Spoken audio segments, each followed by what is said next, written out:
It's interesting revisiting past comments Caitlin Clark and Stephanie White made about each other, knowing what we know now.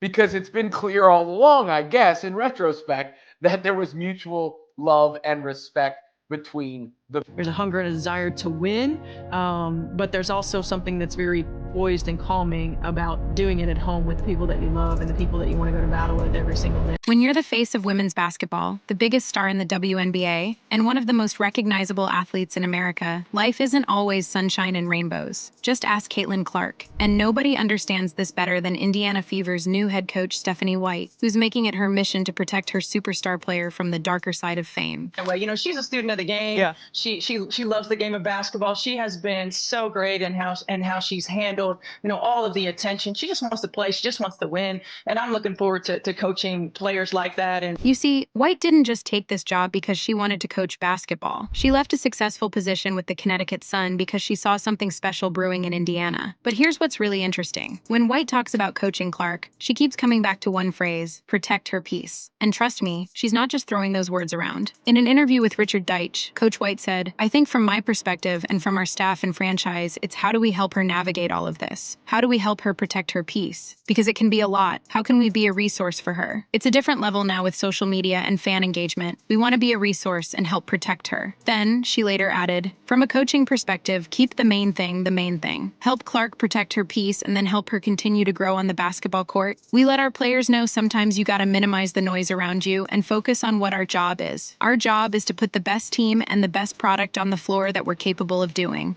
Because, Clark came fresh out of college, right to the WNBA, had to adjust on the fly, didn't have a chance for an offseason, had that Olympic break, and came back even better after the Olympic break. Think about it. Clark isn't just dealing with defenders on the court. She's facing a whole different game off it. Social media trolls, constant scrutiny, overwhelming attention, and the pressure of carrying an entire sport on her shoulders. It's the kind of stuff that could break most players, but White isn't about to let that happen. And I think that Caitlin Clark and the many athletes that are coming into the WNBA are showing that these endorsement deals will follow great players and great ambassadors. Let's break down what Clark's already dealing with. Take the Nike situation that Coach Sides just spoke about. Clark signed this massive 8-year, $28 million deal, right? That should have been a moment of pure celebration. Instead, it turned into this whole controversy when people heard about her potential signature shoe coming before A'ja Wilson's. Of course, we later found out that it was all a hoax. A'ja Wilson had, in fact, gotten her signature shoe 2 years ago, but she hid it from everyone, including her parents. But for a moment, before this information came to light, people weren't talking about basketball anymore. We were talking about favoritism and social justice. That's the kind of pressure White's trying to shield Clark from. Is Stephanie White hates the media. Like, we've heard it. We've heard it so many times. Like, and I think she just dislikes the media. She dislikes social media. Like, I think she dislikes all of that. She probably dislikes myself, and that's fine. The point is this: White's not just throwing Clark to the wolves and saying, deal with it. On the court, she's building this fortress around her star player. She brought in veterans like DeWanna Bonner and Natasha Howard, players who've been through the fire and know how to handle the heat. It's like assembling a team of bodyguards, but instead of physical protection, they're providing mental and emotional support. White's already seeing results in Clark's physical game, too. She is stronger first and foremost, White said in a recent interview. She figured out right away that I need to get stronger. I can't get knocked around as much. She's done a great job of getting in the weight room and focusing on her strength in terms of low center of gravity, time under tension, all of those things. That's absolutely well said by a coach who knows what works and what doesn't. Remember how the Fever recently shared a video of Caitlin Clark's first training session under White, and it instantly went viral?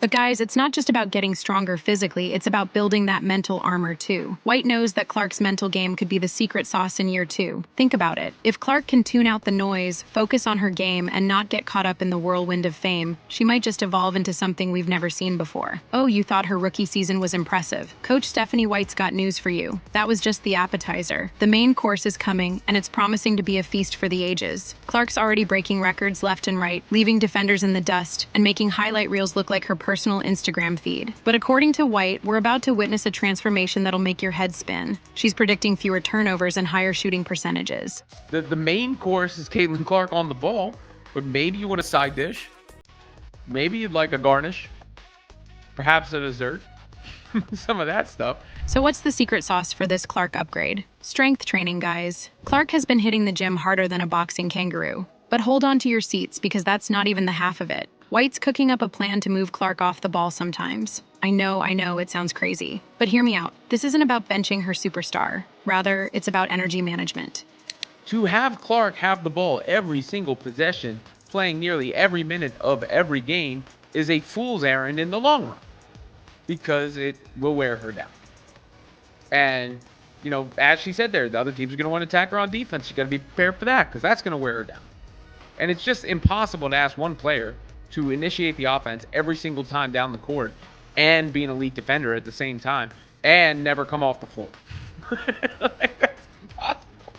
We might be looking at an efficiency explosion that could redefine WNBA scoring. We're talking about a Clark who's stronger, smarter, and more strategic with her energy. But here's where it gets interesting. In sports, there's this nasty little trend called the sophomore slump. It's like the universe's way of saying, not so fast, hotshot. Players who crush it in their rookie year often hit a wall in year 2. And let's not forget, every single player in the league now has a big, fat target painted on Clark's back. They've had a whole year to study her moves, find her weaknesses, and plot her downfall. So what does this mean for Clark? Is she destined to follow this well-worn path, or is she truly built different? Stephanie White, as we've seen from her comments, seems to think it's the latter. She's predicting even bigger things for Clark. Now here's where things get really wild. While we're watching this whole situation unfold with Clark and the Fever, there's this parallel story developing in men's college basketball that's absolutely blowing minds. Cooper Flagg, the Duke freshman, is who we're talking about.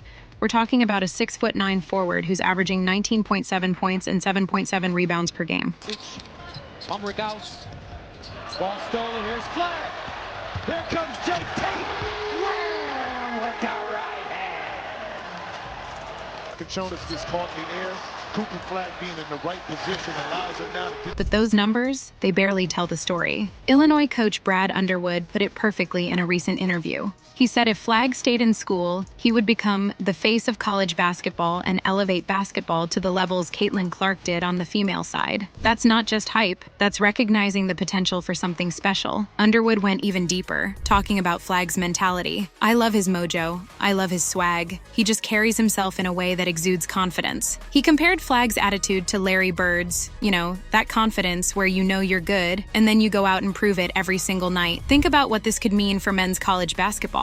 We're living in a time where the women's March Madness tournament just outrated the men's for the first time ever, largely thanks to Clark's star power. The men's game has been struggling with identity, trying to find its footing in this new era of one-and-dones and transfer portals. Then along comes Flagg, potentially ready to buck the trend and stay in school, carrying himself with that old-school mentality, but playing a completely modern game. So what we're really seeing here is this fascinating moment in basketball history. On one side, you've got Stephanie White trying to create this blueprint for how to protect and develop a generational talent in the social media age. On the other, you've got this potential parallel revolution brewing in men's college basketball with Flagg. The game is changing, folks. It's not just about what happens on the court anymore. It's about managing the spotlight, handling the pressure, and finding ways to let these incredible talents shine without burning out. White gets it. She knows that protecting Clark isn't just about X's and O's. It's about creating an environment where a superstar can just be herself, play the game she loves, and maybe change the sport forever. Whether White's approach becomes the new standard for handling superstar players,